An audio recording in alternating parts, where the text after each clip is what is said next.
Welcome home. We are WNST, AM 1570, Towson, Baltimore. We are Baltimore positive. This was going to be a good one. I always say Towson, Baltimore, but WNST, Towson, Baltimore. We are a Towson radio station, and I don't have this guy on enough. Sometimes he's busy, and I like to leave coaches on. But I run into this guy around town sometimes, like once or twice a year, where we wind up in the same room. It's been a little while since he's visited. He has the hottest team in the land these days, and as much as we talk copping around here because we're copping flagship here, and I was over copping on Saturday. Our friends at Towson, Pat Skerry is just crushing it. Let me just throw myself on the mercy of you and saying I have invited you on at various points, and you have these aggressive schedules in season, and then out of season, like I always think I should have a crab cake with Skerry. Out of season, we're going to come, we're going to sit, we're going to talk about what you inherited here and all that. But you're playing some great ball right now, and I'm really happy for you, man. I remember the day you showed up here trying to build something here in our community. I hope you're proud of yourself right now, Pat Skerry. Well, I feel fortunate. It's, the area and the institution have grown, and, Nestor, I appreciate having me on. The best part about the job is kind of the relationships that you make over the years with your players and staff. And we've been fortunate to have a lot of talented guys, both players and staff come through. So I have enjoyed that piece. I think while you're in it, it's like, how do you get better for the next game? Because that's the next thing that's on the schedule, right? You're only defined by your last game.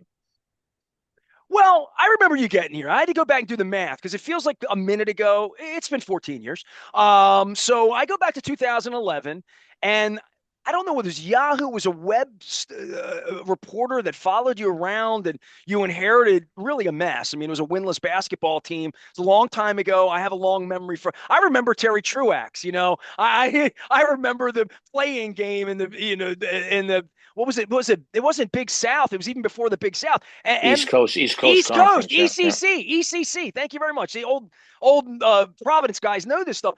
But College of Charleston, Rhode Island assistant, Providence assistant, Pittsburgh assistant. When you rolled in here, I would have said 2025, Skerry's going to be coaching Georgia, some leaving, going places, all that. The game has changed so much from the NIL side, and I don't understand it. And this is our first conversation since it started. So I want to understand a little better how it's affected you. But you've made a life here. There's a lot of coaches that you see this resume and you're like, they're going to go on to the Wake Forest. And I've had some of those guys, the Dino Gaudios that came through this town. And I'm just going back to Skip Prosser, just so many people have come through and they wind up moving along. You made a life here, and you must love it here. You must like me. Yeah, we do. We've been fortunate to be here. I always said when I was when I got the job, the opportunity was people. What's a good job? To me, a good job is where you can win, you can make a living, and hopefully not worry about them firing you. And Towson meets all those things. I've been fortunate to work with some really good athletic directors and presidents, and I'm working for two great ones right now. Not good ones, great ones, and I just feel like our whole university's kind of on the rise. And as you know, because you're from, it's a really great area to live in. There's a lot to do. We live like 5 miles from campus. My oldest son goes to Towson. So that's been good that we haven't had to move him around. Well, let's talk about your basketball team here a little bit. More than that, just the NIL. Let's start with that because I think that will help me understand where you are. I've had different coaches on, and I don't do as much sports as I used to do. Everybody sort of knows that. I used to make a life around chasing all of you around on a daily basis and checking in with you a couple times here and again. The NIL thing has drawn me away from the game. I don't watch. I almost came over and saw you play a week and a half ago. I had some friends that went by. I was going to come over. I didn't. I'll come and see you play. But part of it for me is going out and doing this. I don't identify with the NIL thing, even with the chirps down, with the sport down. And I'm trying to understand it. I went to that Cal Ripken Sr. Foundation thing when he brought Jay Wright down, who I heckled on the old Towson Center floor when he was the coach of Hofstra back in the day on behalf of the Tigers. But like coaches stepping away from the game, coaches of your era, coaches you looked up to, stepping away from and saying, this isn't the way it used to be. How much is it changed for you at a Towson level? We know it's changed globally, but I'm sure it's changed dramatically for you as well. Yeah, look at it. To me, it's at the point. It doesn't really matter what I think about it. The toothpaste is is out of the tube. We've been fortunate. We've been able to retain a lot of talent. We try to focus in recruiting on finding really not just good players, but great kids from good families. Hopefully, they have similar values.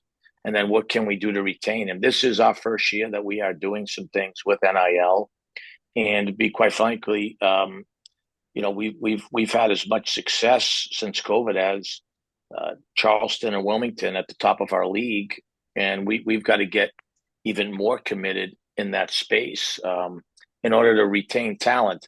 I'm not saying that we don't believe in the transfer portal or anything like that, but we've tried to recruit good high school players, especially from this area, develop them, and now when they have success, we've got to continue to invest in them.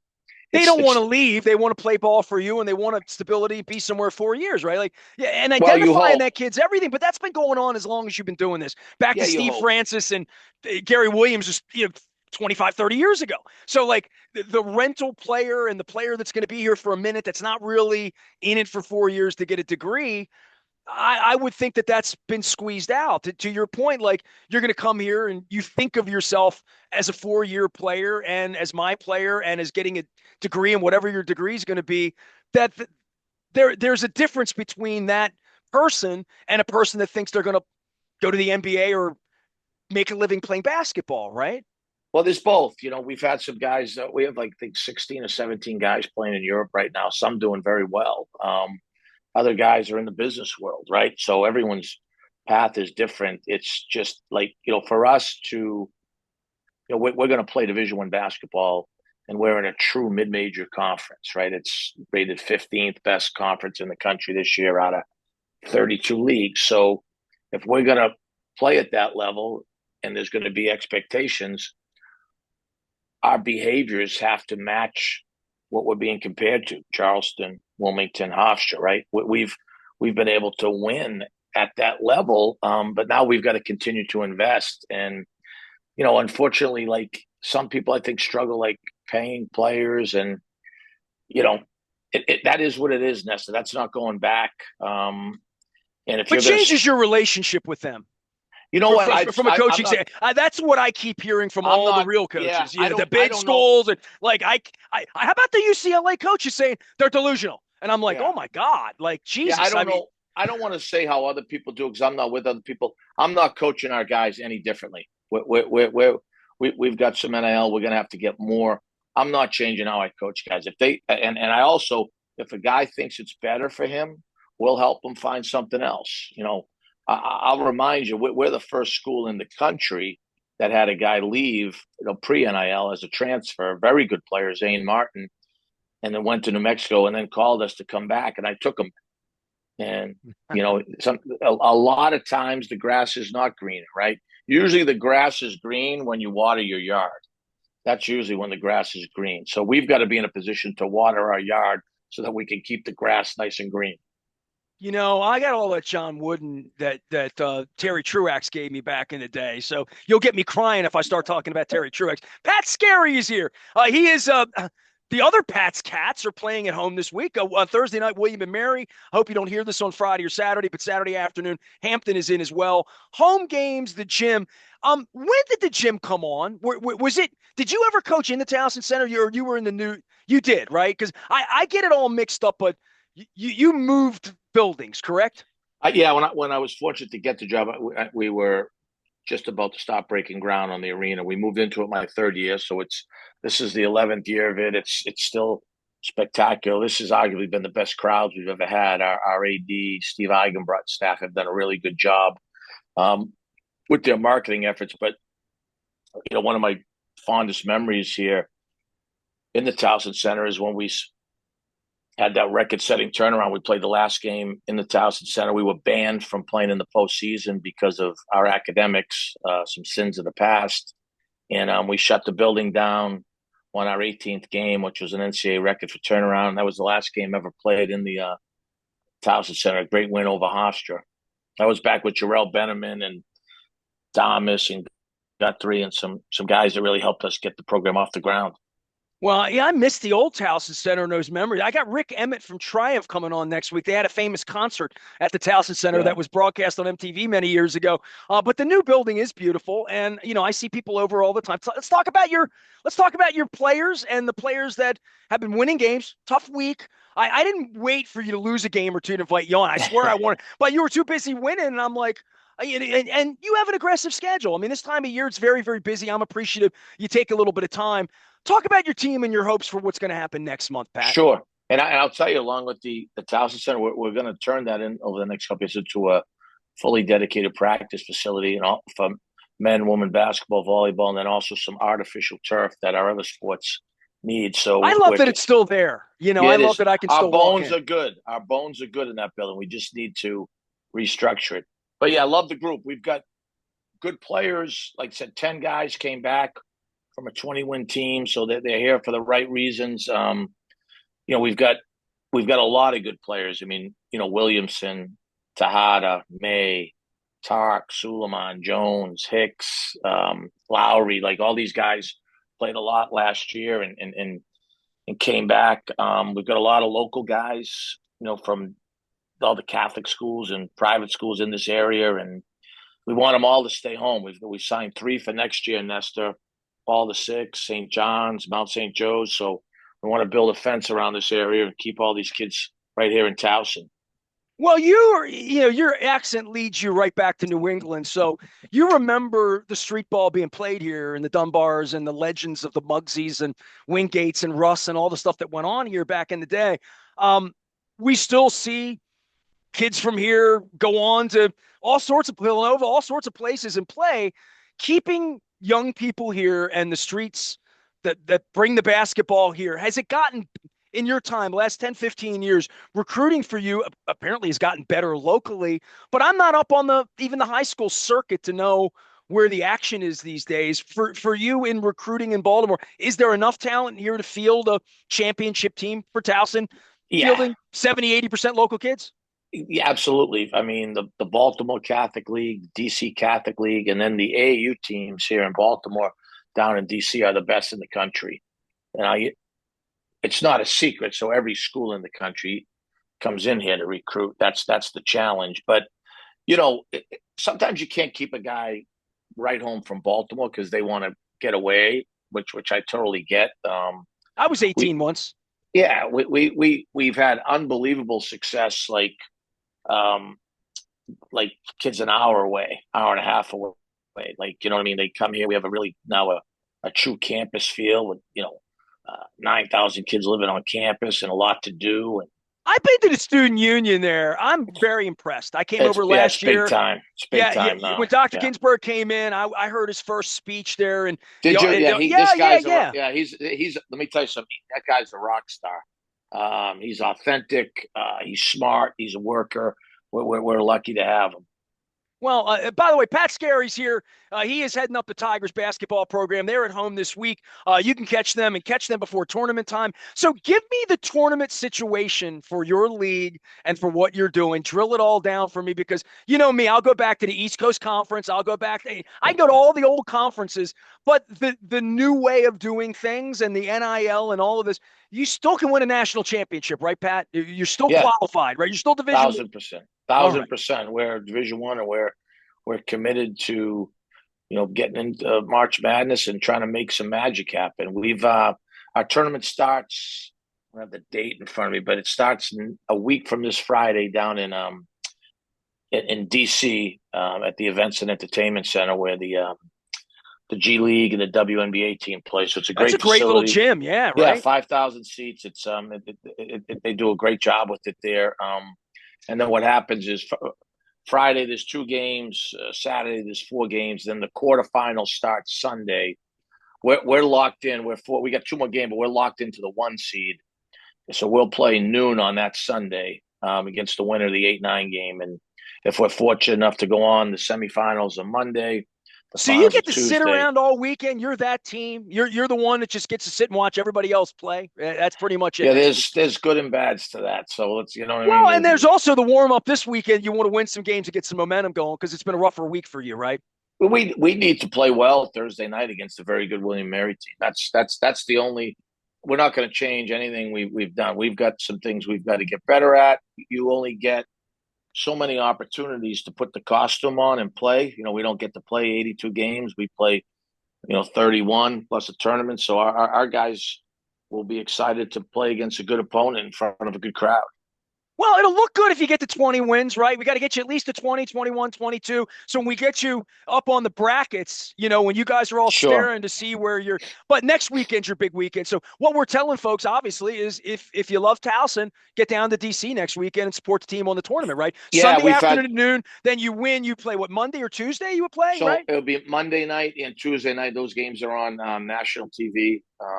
We've been in the semis the last 3 years. Some tough last 30-second losses, but some great games and games that have showcased how high level basketball our league is. And that tournament will be very good. There's a lot of good programs. I feel bad about not having you on, but I feel like I picked the perfect time to have you on right now. Tell everybody you're playing on the 9th of March, noon in the first game of the tournament. Win that game, you play Monday night. Win that game, you play Tuesday night. So at least for nothing else, Pat, if we've done nothing in this conversation, it's now in my calendar, 9, 10, 11, Towson, Pat Skerry, Tigers, playing ball, putting that together to make sure that I'm supporting you guys. Because on the night of the 11th, you're playing to get in the tournament. My wheels make it to DC. I go Well, that we way. appreciate that, brother. We appreciate that. Well, I don't wear black and gold for many people. UMBC, but off season, but black and gold around here, that could be trouble. Pat Skerry is the head coach of all things Towson Tigers. He has come such a long way from. Tell everybody what you inherited when you got here 14 and a half years ago. Like that story's long gone, and it was this amazing story that we shared, that we talked to you about what you found with. I don't want to say a broken program, but a program that you had to build from literally the ground up. Yeah, I think the one thing that, and this, that gets lost, I don't think we were committed before, facilities, nutrition, academics, strength and conditioning, staffing. I think a lot of times people just blame the coaches, and coaches, I'm going to use an old adage, coaches can win games, administrations help you win championships.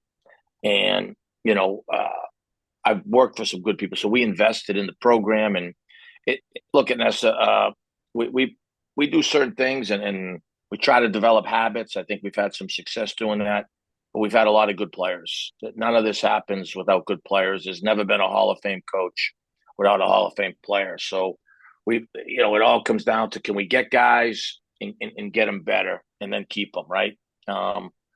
Like, this is a big week. We've never won over 20 games for 4 straight years at this place. We've got a chance to do that. So I hope our guys are going to be as consumed and obsessed with that as I am about it. I think anytime, and I've been doing this 34 years now, so all of you coaches, I've already dropped the Dino Gaudios and the Truaxes and the Jazz Kolskis, but I could go through the, Tom over at UMBC 25 years ago, Tom Sullivan, just Sure. all these coaches that came through in trying to do not what Maryland's doing or what, they're doing at these other places where there was always a lot of money, always a lot of television and hype. But you came in here and you've kept this job. There's now a point where, like, I'm thinking, if I had a 17-year-old kid, where would I want my kid to play? And I think, knowing there's going to be a coach there for 4 years, knowing that I'm sending my kids somewhere to get an education and stay,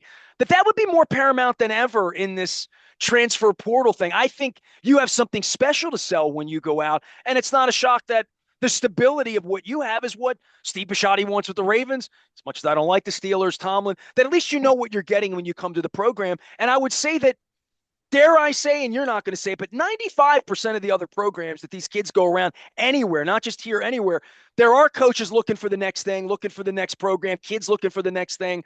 That I think what you've done over there is built a pretty honest program of saying, I'm still going to be here. I'm not looking to leave. I'm looking to stay. And that I think that's unique in your business, Pat. I really do.